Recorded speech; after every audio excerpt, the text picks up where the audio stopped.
Donald Trump left us the worst unemployment since the Great Depression. Donald Trump left us the worst public health epidemic in a century. Donald Trump left us the worst attack on our democracy since the Civil War. We don't have to discuss it because she'd never be able to get it, just like she couldn't get student loans. They couldn't get student loans. They didn't even come close to getting student loans. They taunted young people and a lot of other people that had loans. They can never get this approved. So it doesn't matter what she says about going to Congress. Well, wonderful. Let's go to Congress. Do it. The first US presidential debate between Donald Trump and Kamala Harris sparked intense discussions, with implications for Australia's future relations with the United States. Regardless of who becomes the next US president, there will likely be significant shifts in trade, immigration, defence, and diplomacy that could directly affect Australia.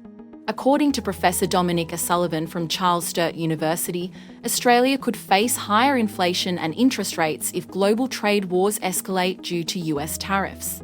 To mitigate the effects, Australia's diplomats and trade negotiators would need to be more active in securing favourable terms in the evolving trade environment.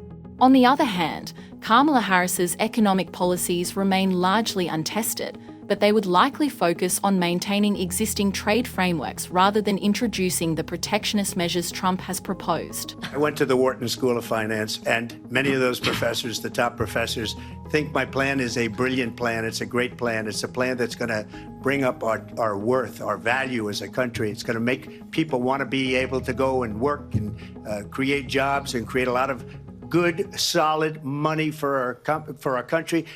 Australia's defence ties with the US, particularly under the AUKUS agreement, critical to its strategic interests in the Asia-Pacific region. The deal involves collaboration on advanced defence technologies and acquiring nuclear-powered submarines to counter China's rising influence. However, a Trump presidency could raise concerns about the stability of these military alliances. Trump's previous wavering support for NATO and his apparent reluctance to support Ukraine against Russia raises questions about his commitment to international defence partnerships. This could extend to AUKUS, creating insecurity for Australia. Professor O'Sullivan cautioned that Australia's close military ties with the US might not be in its best interest if Trump returns to office. A more unpredictable US could lead to heightened tensions in the Indo-Pacific, especially with China watching closely. Biden and you don't have the courage to ask Europe, like I did with NATO. They paid billions and billions, hundreds of billions of dollars when I said, either you pay up or we're not going to protect you anymore. So that's maybe one of the reasons they don't like me as much as they like weak people. He bypassed the Afghan government. He negotiated directly with a terrorist organization called the Taliban. The negotiation involved the Taliban getting 5,000 Taliban terrorists released. And get this. And the president at the time invited the Taliban to Camp David. In the diplomatic realm, a Harris victory would likely offer Australia more continuity and stability.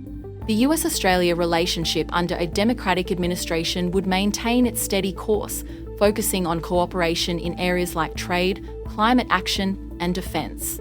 Harris's approach would emphasise multilateralism, potentially giving Australia more room to navigate global challenges alongside key allies. In contrast, Trump's America First philosophy, which prioritises US interests over global cooperation, could strain diplomatic ties. You need Trump back as president. They were afraid of him. China was afraid, and I don't like to use the word afraid, but I'm just quoting him. China was afraid of him. North Korea was afraid of him. Look at what's going on with North Korea, by the way. He said Russia was afraid of him. I ended the Nord Stream 2 pipeline. I mean, honestly, I think it's a tragedy that we have someone who wants to be president who has consistently, over the course of his career, attempted to use race to divide the American people. You know, I do believe that the vast majority of us know that we have so much more in common than what separates us, and we don't want this kind of approach that is just constantly trying to divide us. Australia's role as a middle power in global affairs might become more challenging, requiring delicate balancing to avoid being caught in the crossfire of US-China tensions. Australia's future relationship with the US hinges on the outcome of this election.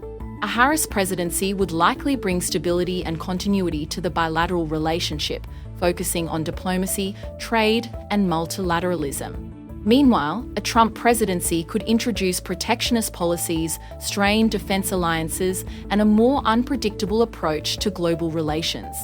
For Australia, careful diplomacy and adaptability will be key to navigating the uncertain waters ahead.